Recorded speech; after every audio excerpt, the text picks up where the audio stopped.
Krepšinio aikštelėje verda kova. Emocijos liejasi per kraštus, o po kiekvieno metimo kyla tas pats klausimas. Koks dabar rezultatas? Pamirškite popieriaus skiautės ir ginčus dėl taškų. Sukūrėme itin paprastą įrankį Lietuvos krepšinio mėgėjams. Rezultatus čia susivesite greičiau, nei įmesite laisvą metimą. Matykite realią statistiką, sekite kiekvieno žaidėjo naudingumą ir oficialiai fiksuokite pergalės. Tai daugiau nei programėlė. Tai jūsų komandos istorija vienoje vietoje. Bet mums reikia jūsų nuomonės.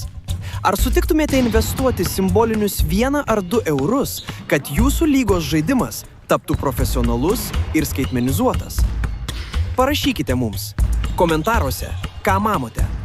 Padarykime mėgėjų krepšinį dar kokybiškesnį kartu.